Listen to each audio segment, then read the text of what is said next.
Fala, visionários, como estão vocês? Vocês estão bem? Hoje é dia 31 de maio e, na minha opinião, é um dos dias mais importantes para o brasileiro.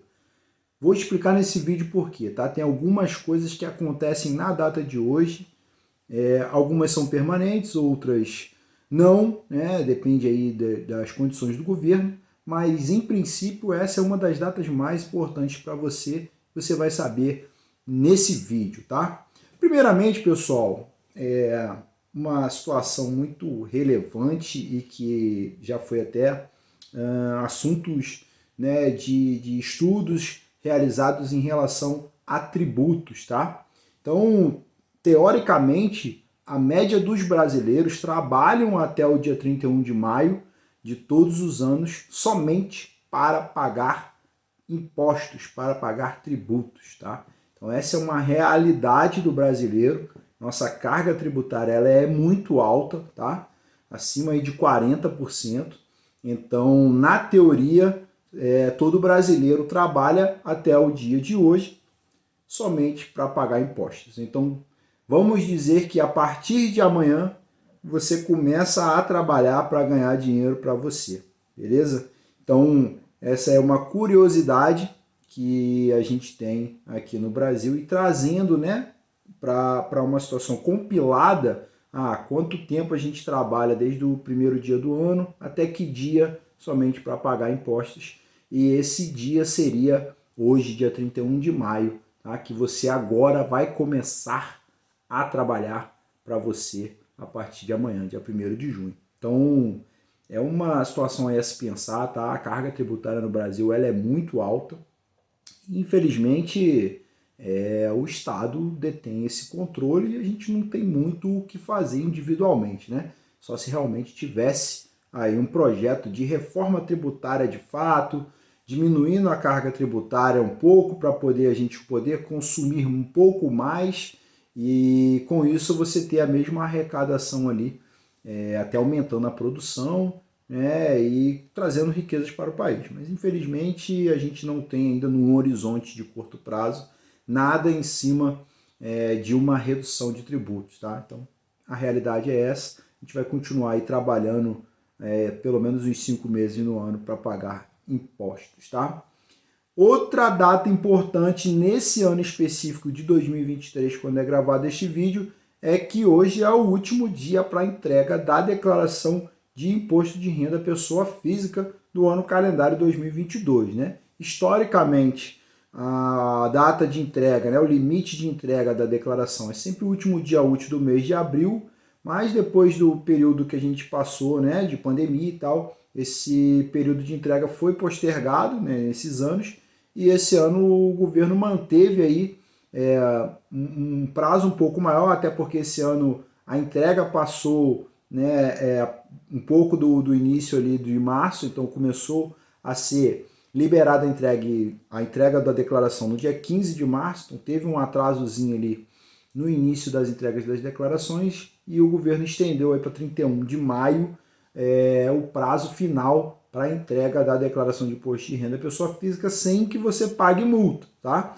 Então, cara, se você ainda não tem todas as informações, está faltando alguma coisa, envia do jeito que tá, para você não pagar a multa, beleza? E aí depois você faz uma retificadora, não tem problema nenhum, tá?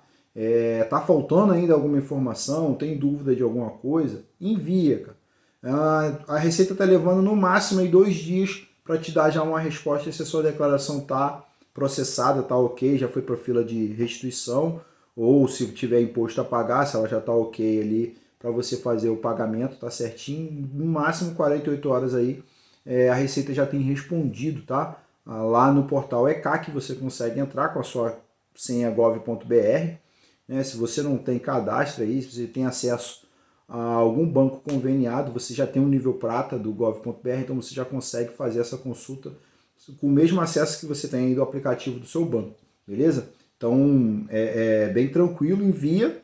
Se já tiver verdinho lá, sucesso, bola para frente, vida que segue, só fica de olho lá no processamento. A Receita tem até 5 anos de prazo para poder recorrer de alguma restituição, né, de alguma declaração que tenha sido feita de forma equivocada.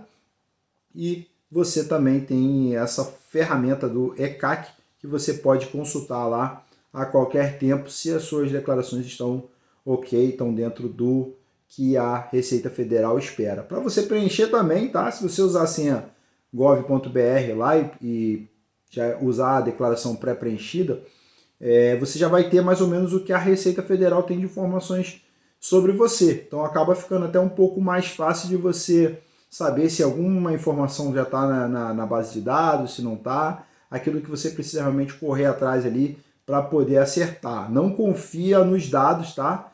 Que estão declarados ali. Sempre confere com os seus informes de rendimento para poder ter a confirmação ali de que o dado, né, os valores estão corretos, tá, na declaração pré-preenchida. Na minha, por exemplo, as informações de plano de saúde, por exemplo, vieram duplicadas.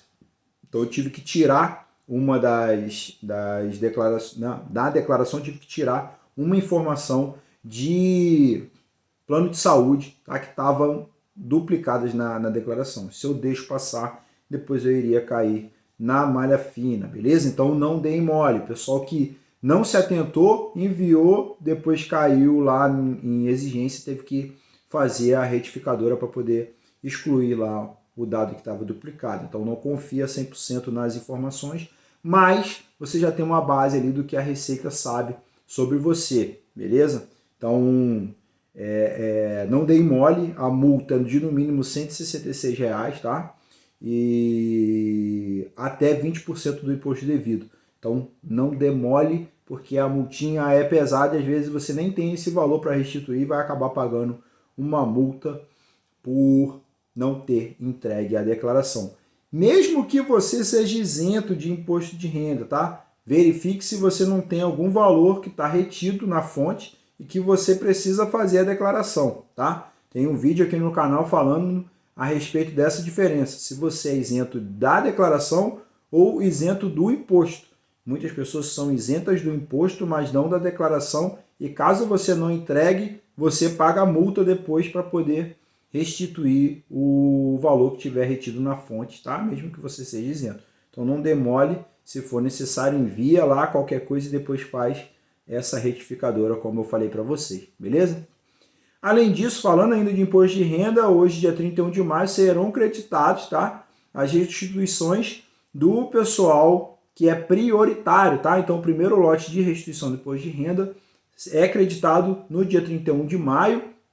Isso já tem, se eu não me engano, uns 3 anos que acontece dessa forma, né? Que começou a ser antecipada aí as restituições. Os lotes agora vão até setembro, tá? São 5 lotes principais e eles são pagos sempre no último dia útil do mês de maio até o mês de setembro. Então, hoje já sai ali o pessoal prioritário, os idosos, aposentados, né? Portadores de necessidades especiais e uma galera aí que colocou o Pix, né, como forma de recebimento. Essa galera teve uma priorização ali por parte da Receita Federal. As consultas já estavam disponíveis, tá, desde semana passada, então você já consegue consultar lá se você vai receber nesse primeiro lote, ou se você tem alguma pendência, se você está em fila de restituição, tá, você consegue já fazer a consulta lá pelo site do Ministério da Fazenda, né, na restituição. Vou deixar na descrição do vídeo, tá, o site que você consegue fazer ali a consulta, é bem simples, só o número do CPF, a data de nascimento, um código CAPTCHA lá que você tem que cadastrar para dizer que você não é um robô, e aí já aparece lá a condição que está a sua declaração. Se tiver alguma pendência, você tem que entrar no portal ECAC para verificar o que está pendente e aí fazer o acerto para você receber nos próximos lotes, caso você tenha algum valor a restituir, beleza? Outra situação importante que acontece dia 31 de maio e também no último dia útil de novembro, tá? São os come-cotas dos fundos de investimento, beleza?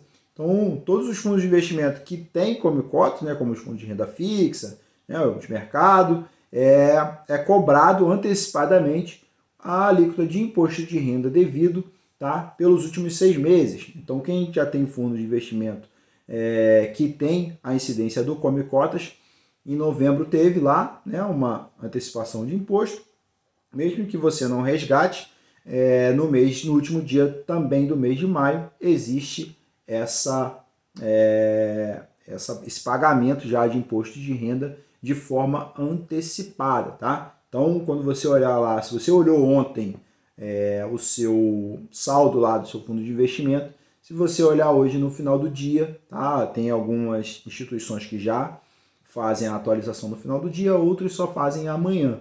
Então você vai verificar que teve uma redução do seu saldo, mas é porque se você resgatar no dia 1º de junho, praticamente você não paga imposto de renda porque já foi recolhido no dia do Come Cotas, que é no último dia útil de maio e de novembro, e dia 31 de maio é o último dia útil de maio e está sendo recolhido no seu fundo mais uma etapa de tributo, né, que a gente fala lá falou aqui no início do vídeo, e infelizmente a gente continua falando de tributo, que tudo isso tem a ver com seus investimentos. Então tenha sempre atenção a isso, tá? Quando você vai investir num fundo de investimento, infelizmente tem esse come cota, e acaba que, por exemplo, um CDB, uma previdência privada, acaba sendo mais interessante nessa condição, porque você não precisa antecipar, tá? Esse recolhimento de tributos. Então, esse valor acaba entrando ali no cálculo dos juros compostos, e você tem, no longo prazo, no médio e longo prazo, uma rentabilidade um pouco melhor nesses outros produtos, por você não ter esta antecipação de tributo, tá? Então, infelizmente, é uma condição que os fundos de investimento são de exigência exclusiva na fonte. Então, quando você resgata, você não tem compensação dessa parte do imposto, tá? Mas ainda tem esse agravante que é o come cota. Então, assim, investir em fundo de investimento acaba sendo até um pouco complicado. Eu até considero que seja aquele fundo que você tem direto na conta ali e tal, beleza, mas para um valor um pouco mais expressivo, eu não acho que compense, tá? Não sei que seja um fundo aí mais arrojado e tal, que tem uma gestão ativa. O fundo em si de renda fixa puro, eu não aconselho que você tenha em si, a não ser que seja para aquele valor que realmente fica parado na conta, e às vezes tem alguns fundos que tem uma rentabilidade bacana e que você consegue usar a qualquer tempo, tá? Mas algo que seja por um prazo um pouco maior já não compensa, porque você vai ter inevitavelmente mais 6 meses aí de utilização do produto, e você vai acabar deixando de ganhar um pouco a mais, porque você vai ter esse recolhimento antecipado. Beleza? Se você chegou até aqui, acredito que você tenha gostado da mensagem que eu trouxe para você. São informações extremamente importantes para quem investe, para quem tem aí uma renda, né, um pouco mais expressiva, ou até aquela pessoa que tem uma renda mais baixa, mas que em algum mês teve uma hora extra, teve alguma coisa e teve algum imposto retido e precisa fazer a declaração. Não deixa de fazer, tá? Considere deixar um like aqui para a gente fortalecer o nosso canal, para que esse vídeo chegue para mais pessoas, que para essas informações chegue ali a muitas pessoas que acabam pagando multa depois, tá? Por não entregar a declaração ali, acreditando que são isentas da declaração, e elas eram isentas apenas do imposto de renda. Compartilhe esse vídeo com essas pessoas, com seus amigos, seus familiares que de repente precisam ter essas informações, para depois elas terem uma gama de informações maiores e poderem investir de forma melhor o seu dinheiro, tá? Tem informação aqui de fundos de investimento que são muito importantes, e a maioria das pessoas não conhece esse tipo de informação sobre fundos de investimento, por exemplo, tá bom? Então se inscreva no canal se você ainda não é inscrito, compartilhando, pede aí para o seu amigo, para o seu familiar se inscrever também, para fortalecer a gente aqui. Eu fico por aqui, até o próximo vídeo, aquele abraço e tchau!